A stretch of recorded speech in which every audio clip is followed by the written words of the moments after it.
Ruutaa fi Meeriin waliin ta'uun Buziyyee waaman qophaa ishii garuu immoo Abiraam wajjiniin dhufee haasawa hin taanee fi jechoota hin taanee Meeriin Buziyyeetti haasofte. Ashamaa akkam jirtu hordoftoonni kiyya marti keessan subscribe, like, comment gochuun na jabeessaa siniin jedha.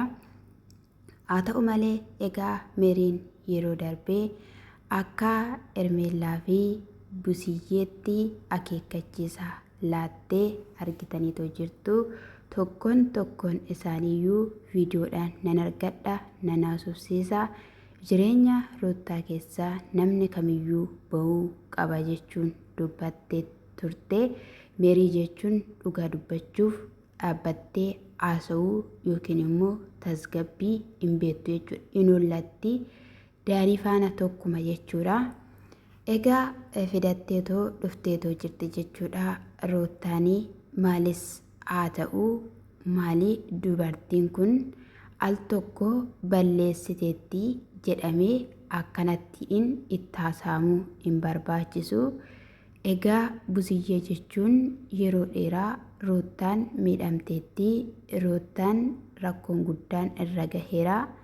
Abiraamidhaan kan ol qabe ishiidha jechuudhaan ishii faana dhaadachaadha kan isheen turte jechuudha.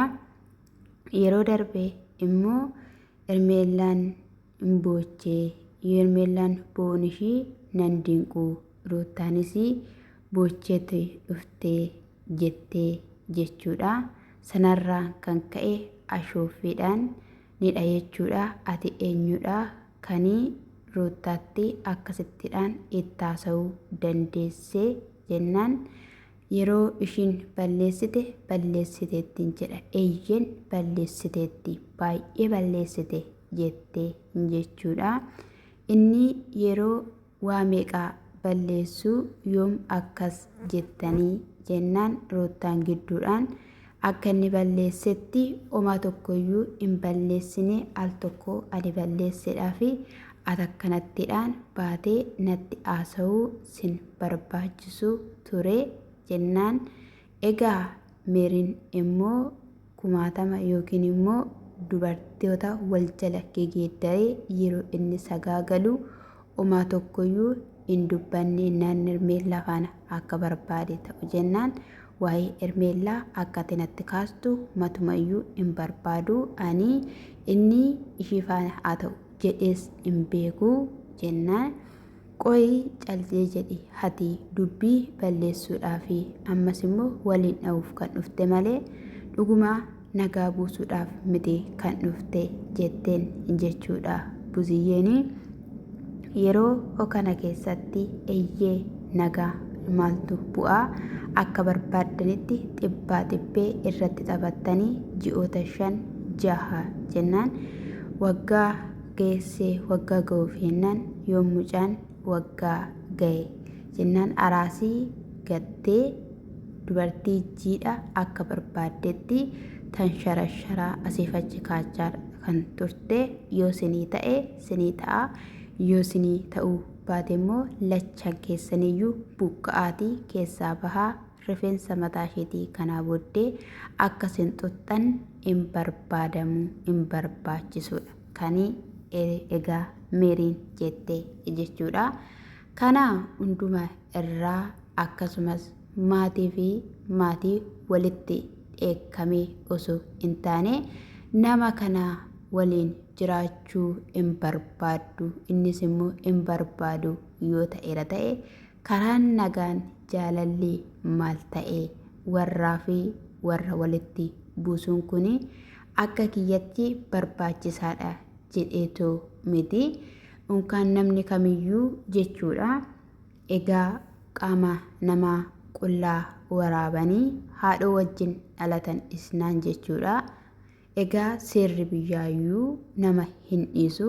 Kana maaliif gootee abbaa manaa keeti jechuudhaan malee ananga kana badiisaa Buziyyeen hojjattetu jira jedhee hin yaadu jechuudha. Egaa baay'ee tokkodhaanii of qabaa callisaadha jechuudha. Ati cal jedhi jechaanidha jechuudha. Abrahaamis kan ture jechuudha. Maalidha kan barbaaddanii tasgabbaa haasawaa jennaan egaa nagaayyuu haalan taanidhaan jechuudha. Kanii wal gaafachuu iyyuu jibban jechuudha. Maalumamee warrumti ruuttaan fiddu kuni namoonnumti ruuttaan fiddu kuni kan gaa'ela keetti deebi'ii gaa'ela kee sirreeffadhu gaa'ela akkatti miti kan jedhu namnumti jabaan tokko waa'ee gaa'ela kanaa diigamuumsaa isa gaddisiisee walitti deebi'uunsaa immoo isa gammachiisu hin jiru. Hundumtiyyuu jechuudha gaa'ela kana ciruu baqa butuchuu hodhumaaf jechuudha kan kaatu jechuudha. Mee immoo namni immoo hanga kana wal tuffatee hanga kana wal xixiqqeessee amma wajjin hin jiraata akkamitti waliidhaan jiraata kuni dhugaa dubbachuudhaaf ani hin beeku jechuudha. Maaliyyuu haa ta'u ruuttaan osoo dhiisteen jedhan akka kiyyatti gaarii waliin dabarsineerraa waan baay'inaa ta'aniiru jechuudha malee isaanii baanee dubbachuu qabna. Amma meeriitu baatee dubbachuu qabda.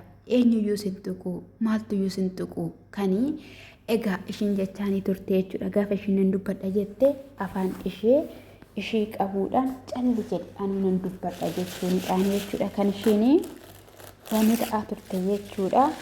Garuu immoo hin barbaachisu jechuudha. Akka kiyyatti wanta wanni ta'amu miti. Abrahaamillee baay'ee simmeetii ta'ee akka jettanii akka namni tokko isheetti dubbatuu fi haala kanaan akka ishee haasofsistan hin barbaadu.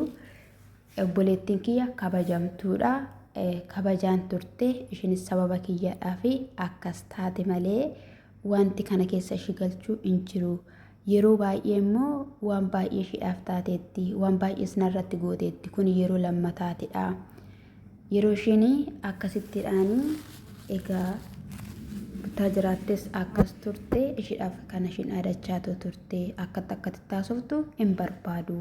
Maatiin keenya maatii kabajaati kan qabnu haasawa keessan sirreeffadhaa tasgabbaa jennaanii maaliidhaan akkanaa jedhe baqqaanis baay'ee tokko simmeetaawii ta'e jechuudha.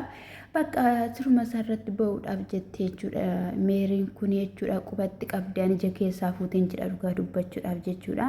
Busiyyeen garuu dhugaa baay'een ishii dinqisiifadhe jechuudha. Yeroo ishiin akkasittidhaanii quba ishiitti mirmirsitu yeroo ishiin akka barbaadde itti taatu jechuudha. Uumaa tokkoyyuu hin dubbanne jechuudha. Obsumaan dabarsaa turte. Abrahaamis immoo calleesiidha kan egaa inni jechaanii ture jechuudha. Baazawwii jechuudha ol utaalanii namatti sesseerataniif jecha namatti darbataniidhaa fi eenyumtuu ati dandeessuudha cimtuudha namaan hin jedhu jechuudha.